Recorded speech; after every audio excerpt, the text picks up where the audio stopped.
Joining us now to review some of the headlines of today's newspapers from around the world is Arise News analyst Emmanuel Efeni, the great Malabite. Good morning, Ruben. Good morning, Rufai. Good morning, Victoria. Tundu, MQ Abiola. Good morning, Mr. Efeni. Yes, let's start the review with this day, Nigeria's newspaper of record. The lead story, 2023.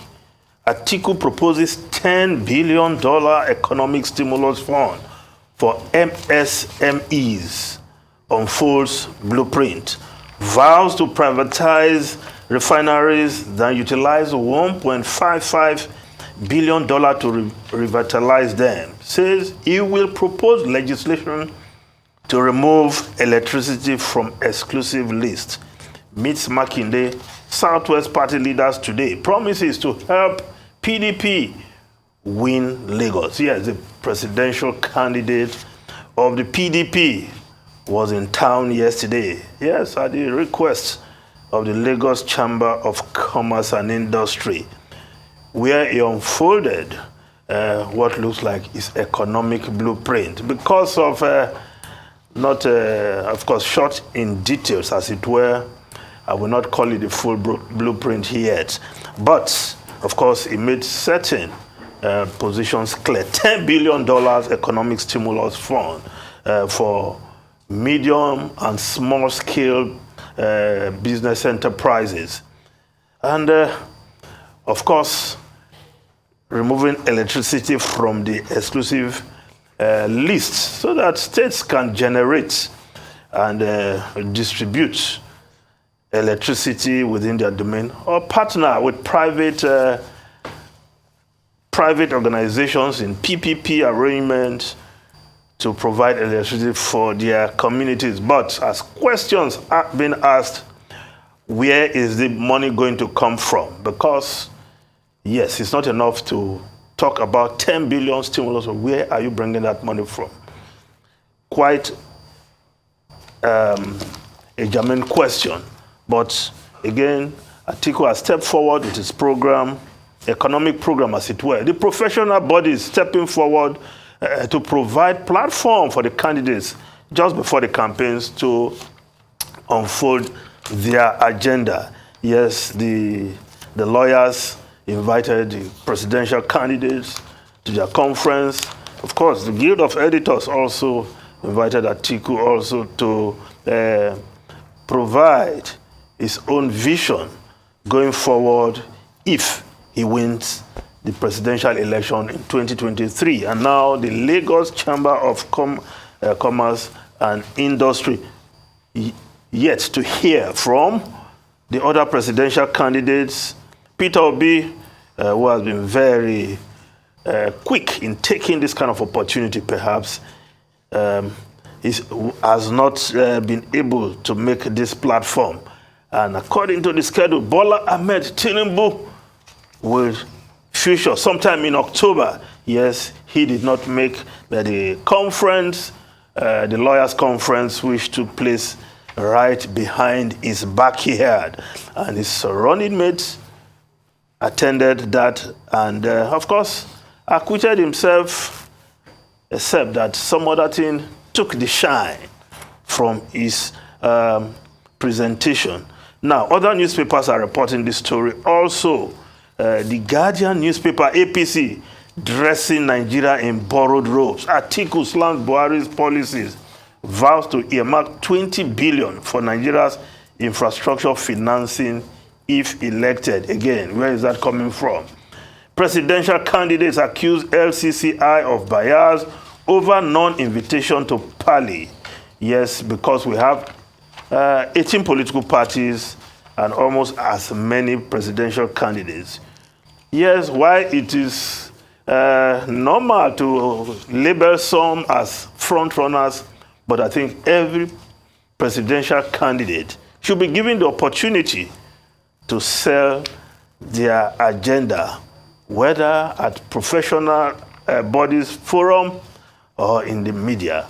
So I think for going forward, this idea of just picking the so-called front runners and speaking to them alone well, does not bode well for democracy, because everybody who has picked the party's presidential ticket has the right to be given that opportunity to sell their manifesto. Perhaps the electorate need to hear from everybody to make their choice. Now, the New Telegraph newspaper also reporting this story: debt servicing, APC dressing Nigeria in borrowed ropes. Atiku says budget deficit above permissible threshold, promises economic stimulus fund in 100 days. The Punch newspaper: Atiku Okowa rubbish APC over Muslim ticket economy. Says unemployment rose by 54% to 68 million. Nigerians poorer under Buhari. Muslim ticket dangerous for troubled nation like Nigeria, Okowa tells APC. Northern Khan restates opposition to same-faith ticket. Have done well, Buhari. Now, Vanguard newspaper, yes. No going back on opposition to same-faith ticket. Forum of Northern Christians as Dogara Babachalawa, Khan chairman from 19 northern states meets. They are fifth columnist APC source. I don't believe in playing politics with religion. Okowa slams Tinubu Obi. Why Atiku picked Okowa as running mate over Wiki, others are you? Now, well, Dogara, Babashalawa, the last time I checked, they're still members of the ruling party, APC, but they are vehemently opposed to the Muslim ticket of the party. But they are still members, and they are mobilizing. They are mobilizing Christians in the north. To do what? To vote for another party or not to vote for their candidate. What's the difference, really? But let's look at the Nation newspaper.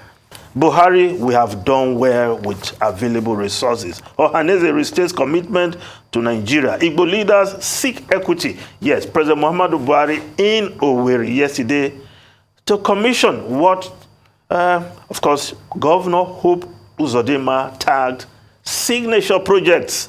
Yes, 2 road projects and, of course, the House of Assembly rebuilt. And the president said, look, we have done well with the little resources at our disposal.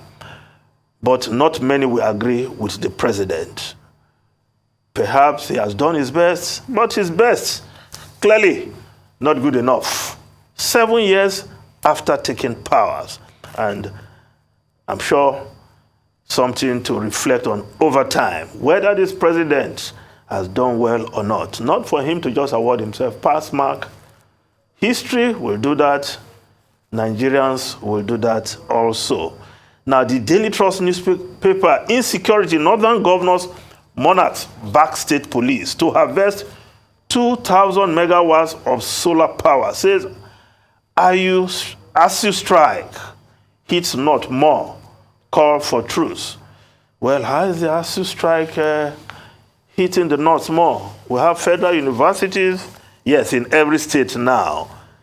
And, well, I think it's just as bad in the north as it is in the south, southwest, and southeast, where students in public universities have been sitting at home over the last 7 months. Yet, the government of the day, the federal government of President Muhammadu Buhari, has not been able to come up with a solution. They have gone to the industrial court. I don't know how that will be resolved, but all parties will be in court again on Friday. We hope some solutions will come from there. Yeah. Then the foreign newspapers quickly. The Guardian, no, let's take the Times of London. A last night at the palace. Royal family gather in private to receive the Queen's coffin. Cheering crowds line 15-mile route into central London. Yes, the body of the late Queen Elizabeth is back at the Buckingham Palace for one last time And of course, it was received by King Charles III and the Queen Consort, as well as the children and grandchildren of the late monarch. Of course, it was also a time to unite in grief, because the Prince and Princess of Wales, as well as the Duke and Duchess of Sussex, were all there to receive the body. Unity in grief. Ruben, Rufai, and Tundu. First, let me start by thanking Kayode Komolafe, Keke, also a great Malabite. Yes. We were in Malabo together. Yes. For paying tribute on our behalf to Double Chief Duru Onoburule, former Chief Press Secretary, to former President Ibrahim Babangida, former editor of the National Concord. You must be familiar with that without saying so. And then former senior journalist at the Daily Times, who was a journalist till the very end. He was a columnist also with The Sun. But he came into prominent reckoning, first as editor of the National Concord and also as Chief Press Secretary to former President Ibrahim Babangida at a very, testy moment in Nigerian history. And he discharged himself with great honor. He was an Ijebu man. His final burial rites are begun, starting from today to the rest of the weekend. And he was a prominent figure in Nigerian journalism, and he will be remembered for the leadership that he provided and for his consistency. He was a Zikist, and he was a very loyal Ijebu man who did not joke about his own heritage and who provided inspiration and leadership for many generations who served under him, either at the National Concord or in other capacities. And he holds the record of being, on record, one of those, longest serving, chief press secretaries to Nigerian leaders. It was over 80 years when he passed away. Yes, that's correct. May his soul rest in peace. Today is also the 70th birthday of another prominent journalist, and we'd like to congratulate him. That's Alhaji Najim Jimoh, legendary editor at The Punch, who went on later also to remain in the profession and to continue to remain relevant in the profession. He had been General Secretary of the Students' Union at the University of Lagos. Thereafter, he went into journalism. He was also a Marxist socialist, who has great knowledge, profound knowledge about how this country was made and unmade, over the years. He's vice chairman of the Point newspaper. He's executive vice chairman of Citizen FM, and he remains, very relevant. So we congratulate him, even as we mourn the departure of Double Chief Duru Onoburule. Finally, President Muhammadu Buhari was in Imo State yesterday. And for me, the biggest thing that came out of that visit was his complaint that those who are supposed to be marketing him are not doing enough. He says his government has done extremely well since he assumed office in 2015, and he gave a catalog of his achievements. But he says those who should market him are not doing well. Well, I am tempted to think that that is an unfair assessment. Lai Mohammed has promoted this administration even to his own detriment, that he has become known as a liar. Garuba Shehu and Femi Adesina, I think they are doing a good job. Okay, maybe the president did not mention names, but I think that to the best of their abilities, those of them who are promoting him, they keep struggling against the odds. And I don't always like it when people blame journalists for not doing enough. And the president may well be unfair to those who have been promoting him, because the evidence is before our very eyes. Ruben, you are defending your journalist brothers in government. No, I'm just giving my own view of the point. Having been a journalist in government yourself. Okay, thank you. Thank you very much.